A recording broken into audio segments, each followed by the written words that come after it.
हे, 11th accounts में हो? CA foundation कर रहे हो? हाँ, तो फिर ये वीडियो तुम्हारे लिए है। कॉमन मिस्टेक मैंने देखा है, जो बच्चे हैं जब फाइनल अकाउंट बनाते हैं तो उनका बैलेंस शीट मैच नहीं करता, राइट। तो आज मैं एक ऐसा वीडियो लेकर आया हूँ आप लोगों के लिए जो रामबाण होगा, हर हाल में आपकी बैलेंस शीट मैच करेगा।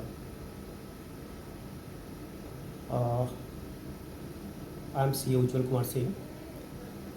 कॉमनली जो बच्चे मिस्टेक करते हैं जब फाइनल अकाउंट बनाते हैं, वो मैं 5 ऐसे मिस्टेक्स काउंट कराऊंगा जो आप रिलेट कर पाओगे कि हाँ, मैं ये मिस्टेक्स करता हूँ।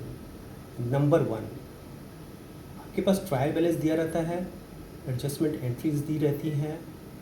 जब आप फाइनल अकाउंट बनाने जाते हो, trading account, profit and loss account और बैलेंस शीट जब आप बनाते हो, तो जो बैलेंसेस ट्रायल बैलेंस में दिए हुए हैं वो आप सही ढंग से पोस्ट नहीं कर पाते हो, करेक्ट। हमें पता है कि जो नॉमिनल अकाउंट्स होते हैं वो ईयर एंड पे वो हमें प्रॉफिट एंड लॉस अकाउंट में, ट्रेडिंग अकाउंट में ट्रांसफ़र करके क्लोज़ करना होता है। बाकी जो रियल अकाउंट, पर्सनल अकाउंट है, उसको हमें नेक्स्ट ईयर कैरी फॉरवर्ड करना पड़ता है। इस वजह से हम उसे बैलेंस शीट में दिखाते हैं, राइट। तो जितने भी नॉमिनल अकाउंट्स हैं, like income, expenses, loss, gains, ये सारे trading account, profit and accounts में पोस्ट करना है करेक्टली। बिल्कुल, आप ट्रायल बैलेंस उठाइए, उसमें जितने नॉमिनल अकाउंट्स हैं उसको trading account, profit and loss account में ट्रांसफ़र कीजिए, करेक्ट। और जो रियल अकाउंट है, पर्सनल अकाउंट है, उसको बैलेंस शीट में ट्रांसफ़र कीजिए। सबसे पहला स्टेप आपको ये करना है कि सारे बैलेंसेस को trading account, profit and loss account में और बैलेंस शीट में करेक्टली हम पोस्ट करते हैं, करेक्ट। ट्रायल बैलेंस आपका क्लोज हो गया। दूसरा जो गलती करते हैं बच्चे, जो क्लोजिंग स्टॉक का वैल्यूएशन दिया रहता है, जनरली जो क्लोजिंग स्टॉक का वैल्यूएशन दिया रहता है वो एडजस्टमेंट एंट्रीज में दी रहती है, ट्रायल बैलेंस में नहीं होता, करेक्ट। तो जो क्लोजिंग स्टॉक का जो वैल्यू दिया हुआ है एडजस्टमेंट एंट्री में, उसका क्या एडजस्टमेंट एंट्री का मतलब क्या होता है? सबसे पहले मुझे ये बताइए। एडजस्टमेंट एंट्री का मतलब होता है कि आपने बुक्स क्लोज कर दिया, फलाना फलाना जो 10 एडजस्टमेंट एंट्री दी हुई है, इसकी अकाउंटिंग एंट्री हमने बुक्स में नहीं पास किया, करेक्ट।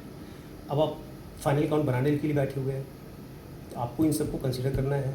हमें पता है कि हमारी जो अकाउंटिंग सिस्टम है वो डबल एंट्री सिस्टम पे काम करती है। जो भी अकाउंटिंग एंट्रीज, एडजस्टमेंट एंट्रीज दी हुई है, उसका डबल इफेक्ट होगा, 2 अकाउंट इफेक्ट करेंगे। तो आइदर वो प्रॉफिट एंड लॉस अकाउंट को हिट करेगा, दूसरा बैलेंस शीट को हिट करेगा। सपोज़ कि आपको क्लोजिंग स्टॉक दिया हुआ है, इसकी एंट्री हमने पास नहीं की है, तो जो क्लोजिंग स्टॉक की जो एंट्री हम पास करते हैं नॉर्मली, वो क्या करते हैं? Profit and loss account debit to closing stock, closing stock को हम प्रॉफिट एंड लॉस अकाउंट में क्रेडिट करते हैं, प्लस वो बैलेंस शीट में ट्रांसफ़र होता है, राइट। तो और कभी कभी क्या होता है कि ट्रायल बैलेंस में आपका जो है एडजस्टेड परचेज दिया रहता है और क्लोजिंग स्टॉक ट्रायल बैलेंस के अंदर रहता है। उस समय भी लड़के मिस्टेक करते हैं, बच्चे मिस्टेक करते हैं। तो बाबू ये समझो कि क्लोजिंग स्टॉक अगर आपके ट्रायल बैलेंस में आ गया है, इट मीन्स कि उसकी अकाउंटिंग एंट्री पास हो चुकी है।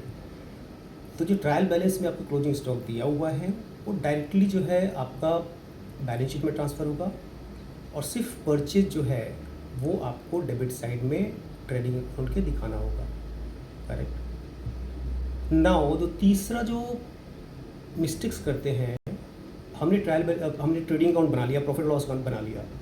अब उसे जो प्रॉफिट और लॉस आया उसको बैलेंस शीट में हम कैपिटल के साथ ऐड या डिडक्ट नहीं करते, भूल जाते हैं, जल्दीबाजी होती है एग्ज़ाम में, उसकी वजह से आपका बैलेंस शीट मैच नहीं करेगा।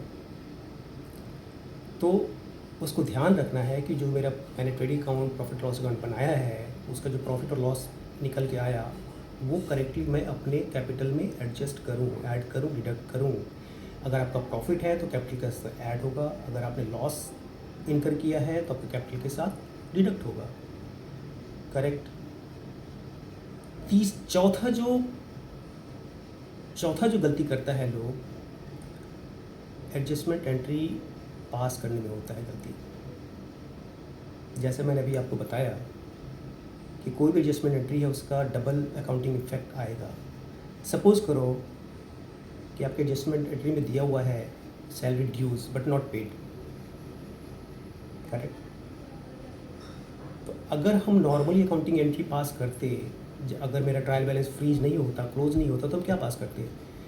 Salary account debit to outstanding salary account, और ये जो है ट्रायल बैलेंस पे चला जाता। आउटस्टैंडिंग सैलरी अकाउंट एक क्रेडिट साइड रहता और सैलरी में ऐड हो जाता, एक्सपेंस बढ़ जाता। चूँकि एंट्री पास नहीं हुई है, ट्रायल बैलेंस में नहीं आया है, तो हमें जब trading account, profit loss account और बैलेंस शीट जब हम बना रहे हैं, उस समय क्या करना है? अगर सैलरी अकाउंट दिया हुआ है ट्रायल बैलेंस में, तो इसको ऐड कर दीजिए, आउटस्टैंडिंग सैलरी को ऐड कर दीजिए, और बैलेंस शीट में जो है उसको लायबिलिटी साइड में दिखाइए आउटस्टैंडिंग सैलरी अकाउंट। तो दो जगह देखो इसका इम्पैक्ट आ गया। आपने trading account profit and loss account में भी ले लिया और बैलेंस शीट पे लेकर चले आए। किसी भी हाल में आपका बैलेंस शीट मैच करेगा अगर आपने एडजस्टमेंट एंट्री नहीं भी पास की, सिर्फ ट्रायल बैलेंस की बैलेंसेस को सही जगह से पोस्ट कर दिया, प्लस क्लोजिंग स्टॉक का एडजस्टमेंट आपने सही ढंग से कर दिया, आपका बैलेंस शीट मैच करेगा, राइट। तो ये सवाल ही नहीं उठता कि बैलेंस शीट कभी मैच नहीं करेगा। आपने अगर ट्रायल बैलेंस के फिगर्स को सही ढंग से पोस्ट कर दिया, क्लोजिंग स्टॉक का एडजस्टमेंट कर दिया, एडजस्टमेंट एंट्री छोड़ भी दिया, तो भी आपका बैलेंस शीट मैच करेगा। लेकिन वो एग्ज़ाम पॉइंट ऑफ व्यू से that is not going to be a correct way, so you will not earn any marks. तो आपको सबसे पहले एडजस्टमेंट एंट्री की भी अंडरस्टैंडिंग होनी चाहिए कि जो एडजस्टमेंट एंट्री है उसका डबल इम्पैक्ट जाता है, हमें उसका करेक्ट इम्पैक्ट लेकर जाना है, दो जगह हिट करेगा, दोनों जगह मेरा सही जाना चाहिए। तो ये मैंने आपको टिप्स दिया है कि आपका जो फाइनल अकाउंट जब आप बनाते हो, इन सब चीज़ों का ध्यान रखें। आपका बैलेंस शीट हर हाल में मैच करेगा, हो ही नहीं सकता कि बैलेंस शीट आपका नहीं मैच करे। और बच्चे कंफ्यूज हो जाते हैं, nominal account, personal account, real account, किसको कहाँ लेकर जाएँ। मेरा तो वही सबसे जो है ना आसान तरीका होता है, मॉडर्न अकाउंटिंग में जो डेफिनेशन दिया है डेबिट क्रेडिट का, उसमें 4 चीज़ें बताई है अभी: income, gain, expense, loss, asset, liability. आप ट्रायल बैलेंस के जो आइटम्स हैं उसको आइडेंटिफाई कीजिए। इनकम है, एक्सपेंस है, उसको आप ट्रेडिंग प्रॉफिट लॉस अकाउंट में जाइए। एसेट है, लायबिलिटी है, उसको बैलेंस शीट में पोस्ट कीजिए, करेक्ट। तो आज का जो है मेरा ये ज्ञान उन बच्चों के लिए था जो 11th क्लास में फाइनल अकाउंट बनाते हैं और सीए फाउंडेशन में फाइनल अकाउंट बनाते हैं और ये मिस्टेक्स करते हैं, उनके बैलेंस शीट मैच नहीं करती। होप आज की वीडियो के बाद आपको ये समझ में आ जाएगा कि मुझे किस किस गलतियों का जो है ध्यान रखना है और कैसे करेक्ट एंट्री पास करना है, किस सीक्वेंस में काम करना है ताकि मेरा बैलेंस शीट वन शॉट में मैच करे। होप ये वीडियो आप लोगों को पसंद आया हो, इन्फॉर्मेटिव हो। ऐसी वीडियोस और आते रहेंगे।